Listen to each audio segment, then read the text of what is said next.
एक भैया फंडा जी कह रहे थे कि मैं 28 साल पहले इनसे मिला था पीली बंगाल, और जैसा पहले देखा वैसे अभी देख रहा हूँ। मेरी फोटो कापी नहीं, कोई फोटो कापी नहीं है। मैं आपसे ये कहना चाहता हूँ, निवेदन करना चाहता हूँ, काम करो, बात कम करो। मेरे को निनानिया जी भी मेरी शिकायत कर रहे थे कि जब मैं वहाँ गया था फरीदाबाद, नहीं सिरसा, तो इन्होंने मुझे कहा कि मैं एक कार्यक्रम रखना चाहता हूँ। मैंने आप कहाँ से आए हो? बोले राजस्थान से। मैंने राजस्थान वाले काम ज़्यादा नहीं करते, 5 ज़्यादा करते। तो अच्छा हुआ मैंने कह दिया, उसको गुस्सा आ गया। गुस्सा आ गया तो इतनी बड़ी अगर आपको गुस्सा आता है तो फिर हमने गुस्से के दिलाने की बात करना। तुमको गुस्सा तो आए कम से कम कि 70-72 साल के बाद भी झोली फैलाने की बात कर रहे हो, मांगने की बात कर रहे हो। ये तो देने वाले इनके कोई बाप के घर का थोड़ी है, वो तो हमारा है। लेकिन बेईमानी करके लोगों ने हमको दूर रखा, और हम भी लापरवाह थे कि हमने उधर ध्यान नहीं दिया। अभी अंबेडकर की बात कर रहे थे मेरे साथी लोग। अंबेडकर को देखा, मैंने अंबेडकर को देखा भी है, सुना भी है।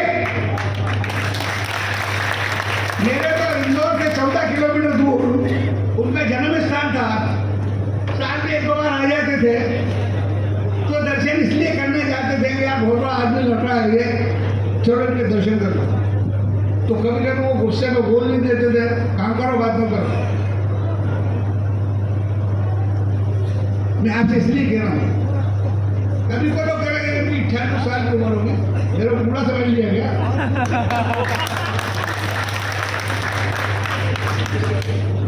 मैं आपसे निवेदन इसलिए कर रहा हूँ, ये जो बैठे हैं ना, ये एक पक्के धानक है और ये पक्के धानक है।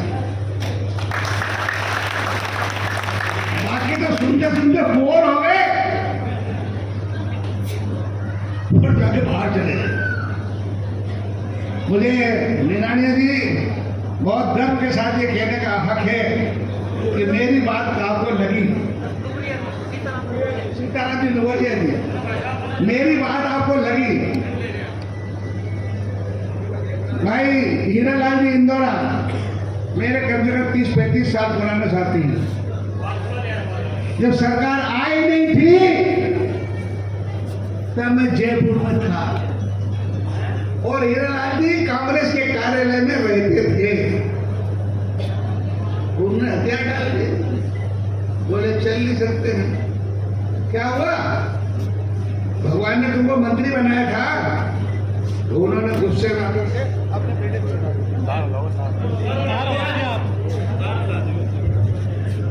हीरालाल जी ने अपने बेटे को कहते, बेटा समाज के लिए नौकरी कर सकता था, कलेक्टर बन सकता था, डॉक्टर इंजीनियर बन सकता था।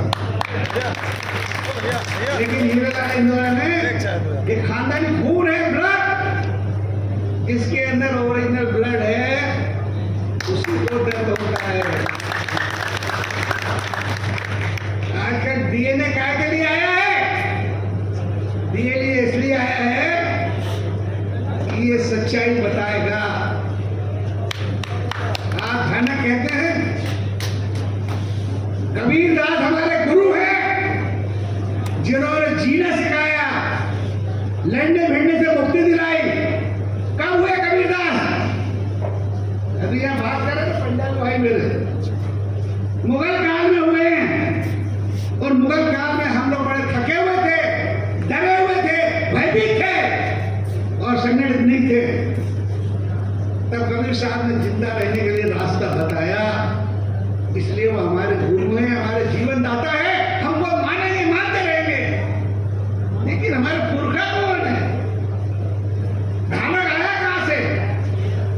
कबीर तो 500 साल की बात है, धानक तो पीढ़ियों से, स्वर्ग से लेकर के आज तक, सतयुग से लेकर कलयुग तक धानक है। किसी की संतान तो है ना। हमारे बाप किसी की संतान थे, उनके बाप किसी की संतान थे, बाप किसी की संतान थे। मैं जितने लोग यहाँ बैठे हैं सबसे चैलेंज करके कहना चाहता हूँ कि अपने पिता के बाद अगर कोई 5 पीढ़ी के नाम बता दे तो मैं उसको धन्यवाद देने को तैयार हूं।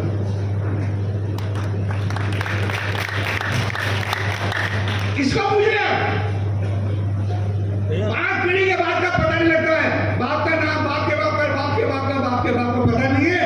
इसलिए मैं आपसे कहना चाहता हूं कि हमारे लोग पहले कहते थे हमारा कोई ग्रंथ नहीं, हमारा कोई विचार नहीं, हमारा कोई चर्चा नहीं करता है, हमारा कोई प्रमाण नहीं है। मैं किसी का नाम नहीं लेना चाहता हूं।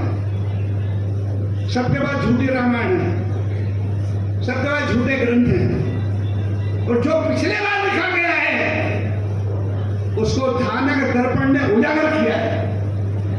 धानक दर्पण पढ़ोगे आप, पता लगेगा कि धानक के बारे में आप अरे कैसे धानक हुई ना, महाराज धनक सचुर में हुए हैं। सहस्त्रबाहु के पिता थे, परशुराम से युद्ध हुआ है, नर्मदा की घाटी में हारे हैं, और उसकी बिछड़ी हुई फौज आज रोटी के दर्जन की नौकरी की सर्टिफिकेट मांगती है। मैं आपसे इसलिए ये बात कह रहा हूं कि हम सब, आपको मालूम है मिलिट्री में कौन रहता है, जरा मिलिट्री में नौकरी के लिए हाथ उठाओ, जिसने मिलिट्री में नौकरी के लिए हाथ उठाओ।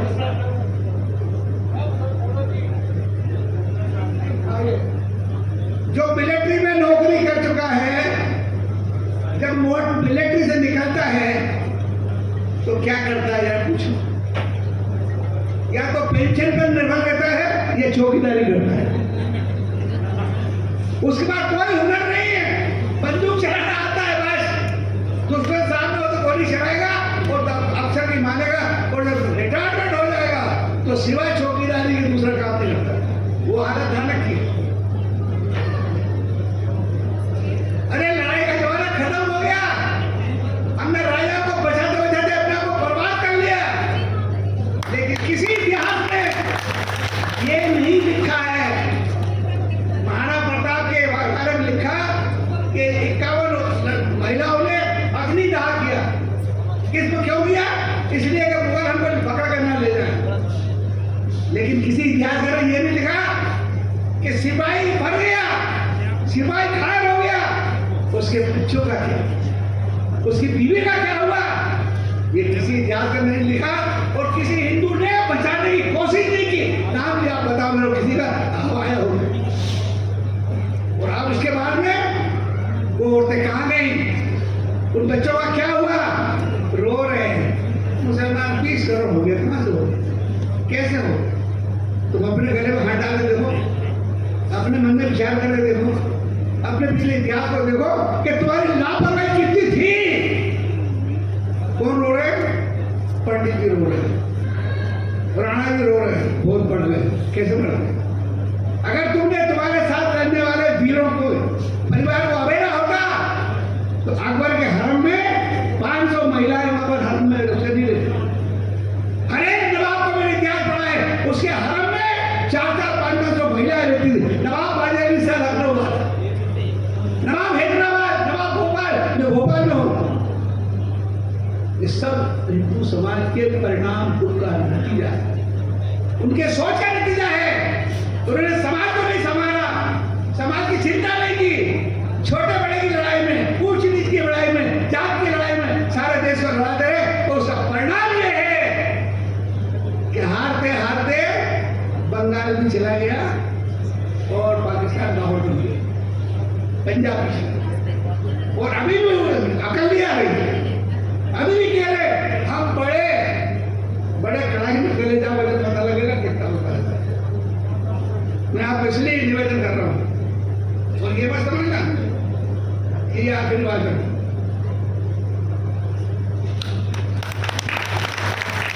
अभी हमने देख लिया है कल बैठ करके कि हम गुड़गांव में या चंडीगढ़ में एक बहुत बड़ा कार्यक्रम करने वाले हैं। हिंदुस्तान के उन लोगों को बुलाना चाहते हैं जो कौम के लिए कुछ करना चाहते हैं, उनको बुलाएंगे। और मैंने कहा है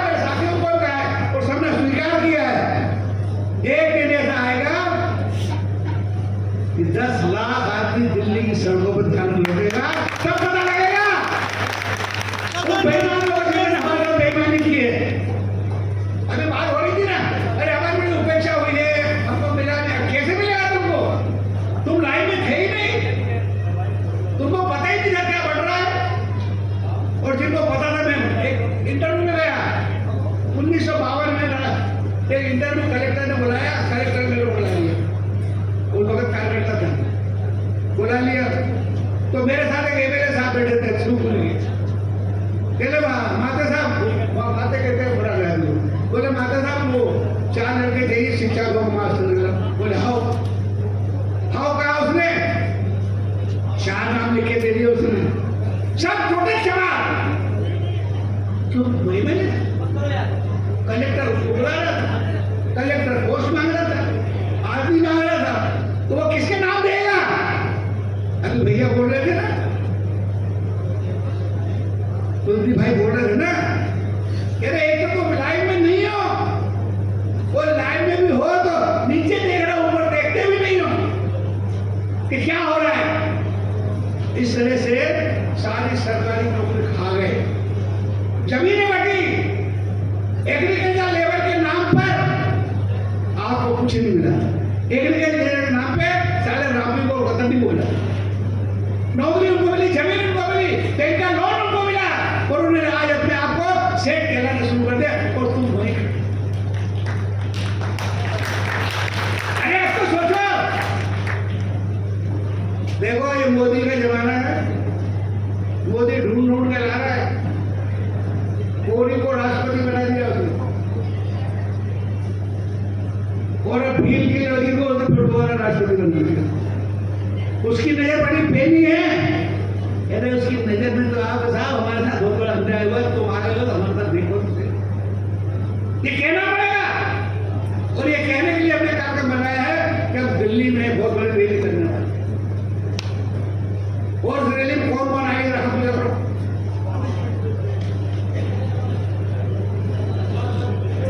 पीछे मुझे देख रहा था, ये आराम से बैठने मैं दूंगा और मैं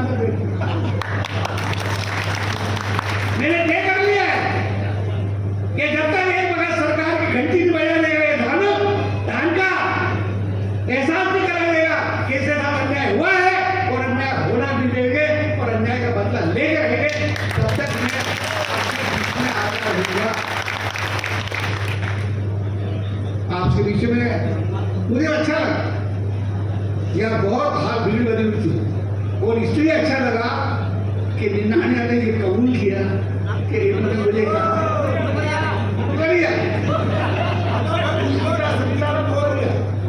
सीताराम मुगल ने कबूल किया कि मैंने जब इनसे बात की, उन्होंने कहते तो नहीं तो काम नहीं कर सकते, लेकिन उसके बाद इतनी बड़ी संख्या इकट्ठा की, मैं उन्हें धन्यवाद देना चाहता हूँ। वो बधाई के पात्र है। अभी 4 दिन पहले फोन आया है मेरे को कि वो कठेरिया जी आ रहे हैं, नहीं आ रहे। मैंने कठेरिया जी को लाने के लिए हिम्मत तो रखता हूँ मैं, जब राष्ट्रपति को ला सकता तो कठेरिया को खेती होगी, लेकिन ये बताओ भीड़ कितनी होगी, मैंने भीड़ कितनी होगी, जिसने कहा आगे देख लेना, और वास्तव में जब मैं आया तो मैं डर गया। एक आदमी के कहने पर आदमी अगर गुस्सा आता है तो आप भारत समाज के लोगों को, वीर रस वाले लोग, आपको गुस्सा आना चाहिए। ये मोदी है, जो चाहो तो कर लो, इसके बाद क्या होगा किसी को पता नहीं। बारीक नजर से देख रहा है वो, उपेक्षित जाति और ढूंढ रहा है वो। ये राष्ट्रपति बनने के बाद ऐसी थोड़ी मजाक थोड़ी, उसकी प्रेमी नजर से देख रहा है वो कि किन लोगों से तो अन्याय हुआ है, किनकी उपेक्षा हुई है, कौन ने नालायकी करी है, किसने ज्यादा खाया है, बहुत बेईमान थे, ये सब नजर रखी उसकी नजर है। और भगवान उसको 10 साल और जिंदा रख ले तो देश को करेंगे। मुझे आपने बुलाया, बहुत अच्छा लगा मेरे को, और हम दिल्ली में एक कार्यक्रम करने वाले हैं। अभी जो मैं गुड़गांव पे चर्चा करते कल हमने तय किया है कि गुड़गांव में 50 लोग बुला रहे हैं, और 50 ऐसे लोग बुला रहे हैं जिनको हम मौत के कुएं में ढकेलेंगे। मर्द हो तो आना, नहीं तो अरे घर छोड़ तमाशा देखो, घर छोड़ तमाशा देखो, तुम वीरों की संतान हो, वीर हो, महाराज धन की संतान हो, धान और धान का कहो, 3 बार नहीं तो क्या हो, जवान तो है। तीर तलवार का जमाना इसलिए चला गया कि अंग्रेजों ने आकर के सबको ठीक कर दिया। हम गुलाम थे क्या? हम बिल्कुल गुलाम नहीं थे, हम तो गुलामों के गुलाम थे। ये राजा महाराजा नवाब जमींदार जागीरदार ये गुलाम नंबर 1 थे। इन्होंने हमको गुलाम बना रखा था, इन्होंने मोहताज करके रखा था, इन्होंने भूखे मारा था, इन्होंने अन्याय किया था, ये हमारे खिलाफ फैसले करते थे। कौन इतिहास में जानता? उसका बदला लिया ले रहा है मोदी, उस प्रथा का बदला ले रहा है। और प्रधानमंत्री जी ने जो किया है उसके करने के लिए तो तैयार रहना पड़ेगा, लेकिन आपको फरियाद करने के लिए तैयार रहना पड़ेगा। कुछ नहीं करना, कोई लड़ना नहीं है, हमको फरियाद करने के लिए तैयार रहना चाहिए। और फरियाद ऐसी वैसी नहीं चाहिए, हल्ला इतने जोर का होना चाहिए कि दिल्ली हिल जाए। ये जितने बैठे हैं ना सरकार में, ये कोई घमंड की बात नहीं कर रहा हूं मैं। 1965 में जनसंघ में आया, मैं हिंदू महासभा एक आर्य समाजी था। 1965 में आया था। अब उस वक्त जनसंघ के कौन कौन लोग थे 65 में, और आज कितने बचे जरा ढूंढ के बताओ। अगर वो एक आध कहीं मिल जाए ढूंढने से तो वो मेरे को कहता है, जैसा नीला विजय ने कहा पीली बंगाल कि मैंने 27 साल पहले देखा था, वैसे ही था राजनीति से। तो क्या चाहते हो? मैं आपसे विनती प्रार्थना इसलिए करना चाहता हूं कि हमारा देर सच्चा है। हम धानक कहे क्या धान का, हम वीर जाति के लिए पुरुषों की संतान है और लड़ने के लिए हमेशा तैयार है। और तैयार रहोगे तभी कुछ पाओ, तभी कुछ मिलेगा। अन्यथा घर बैठे कोई देने वाला नहीं है, कोई देने नहीं आएगा। ये तो भावना है मोदी कि घर बैठे टंकी दे रहा है, घर बैठे लेटरिन बाथरूम दे रहा है, घर बैठे अनाज दे रहा है, भावना है। लेकिन सच्चे हकदार हम हैं, हमको मानना पड़ेगा। क्यों नहीं करते हो? सीलिंग एक्ट लागू करो, 10 एकड़ से जमीन की बात ज्यादा नहीं होगी और बाकी बची तो जनता को बांटो। कौन कहेगा ये बात? ये उनको कहना पड़ेगा जो जमीन के होंगे। जिनको जमीन चाहिए वो कहेंगे, बनिया थोड़ी जाएगा, बिल्ला टाटा थोड़ी कहेंगे। ये गरीबों को कहना पड़ेगी, रोटी नौकरी से नहीं मिलेगी, नौकरी नहीं है। अब तो उन्होंने पेंशन भी बंद कर दी। आज 30 साल 35 साल नौकरी कर लो, उसके बाद में पेंशन मिलती थी, तो पेंशन के भरोसे बहू बेटा रोटी भी खिलाते थे। अब पेंशन भी बंद। अब तो पेंशन में कोई लड़का बहू बेटा तो रखेंगे। मैं आपसे निवेदन करना चाहता हूं, जमाना खराब आने वाला है, आपको सावधान रहना चाहिए, संगठित होना चाहिए, जागृत रहना चाहिए। ये मार्शल रेस की कौम है, इसको हमेशा लड़ने के लिए तैयार रहना चाहिए। और जब दिल्ली में हम कार्यक्रम करेंगे तब आने की तैयारी करना चाहिए। भारत माता की जय।